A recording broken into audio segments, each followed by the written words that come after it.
Pengurus Besar Nahdlatul Ulama menyambut baik keputusan pemerintah yang mengizinkan pelaksanaan sholat tarawih dan Idul Fitri di masjid dengan kapasitas 50%.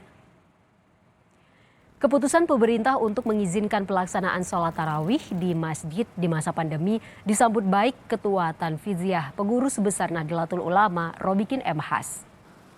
Meski telah diizinkan, PBNU mengimbau agar setiap masjid dan umat dapat mematuhi protokol kesehatan secara ketat agar tidak menimbulkan klaster baru penyebaran COVID-19.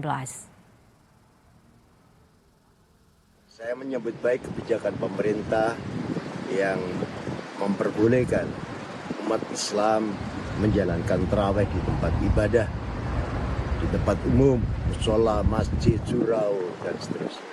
Oleh karena itu, mari patuhi protokol kesehatan, baik bagi jamaah maupun penyelenggara. Meski sudah diizinkan oleh pemerintah, Muhammadiyah menyarankan umat Islam tetap melaksanakan sholat tarawih dari rumah masing-masing.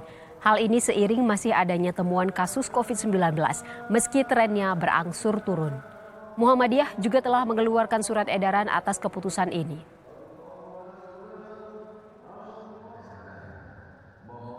Sekarang ini kita masih dalam suasana pandemi COVID-19. Walaupun angkanya menunjukkan penurunan, tapi kasus COVID ini masih sangat tinggi. Karena itu maka Muhammadiyah menganjurkan kepada warga persyarikatan untuk melaksanakan sholat tarawih di rumah.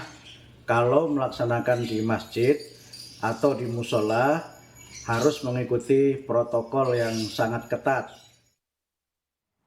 Saudara, pemerintah memutuskan mengizinkan masyarakat untuk melakukan kegiatan ibadah sholat tarawih dan sholat Idul Fitri berjamaah di masjid dengan syarat pelaksanaan ibadah dilakukan secara terbatas.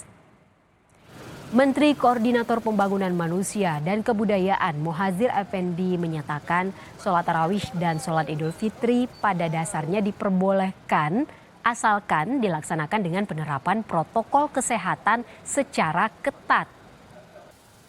Dalam pelaksanaan ibadah berjamaah di bulan suci Ramadan, Menko PMK juga meminta ibadah sholat tarawih di tengah pandemi COVID-19 dilakukan secara simpel agar tidak memakan waktu yang panjang. Mengenai kegiatan ibadah selama Ramadan dan ibadah Idul Fitri, yaitu sholat tarawih dan sholat Idul Fitri, pada dasarnya diperkenankan atau dibolehkan. Yang harus dipatuhi adalah protokol kesehatan harus dilaksanakan dengan sangat ketat. Kemudian jamaahnya boleh di luar rumah, tapi dengan catatan harus terbatas pada komunitas. Jadi di lingkup komunitas di mana para jamaahnya memang sudah dikenali satu sama lain. Sehingga jamaah dari luar mohon supaya tidak diizinkan. Begitu juga dalam melaksanakan sholat berjamaah ini diupayakan untuk dibuat sesimpel mungkin sehingga tidak waktunya tidak berkepanjangan, tidak terlalu panjang. Halo, saya Audrey Chandra, presenter di Sapa Indonesia Siang. Perbaharui yuk informasi yang paling baru, independen dan juga terpercaya hanya di YouTube Kompas TV. Jangan lupa untuk subscribe, like, komen dan juga share ya. Nah terakhir itu tuh dinyalain loncengnya ya untuk dapetin notifikasi berita-berita terbaru.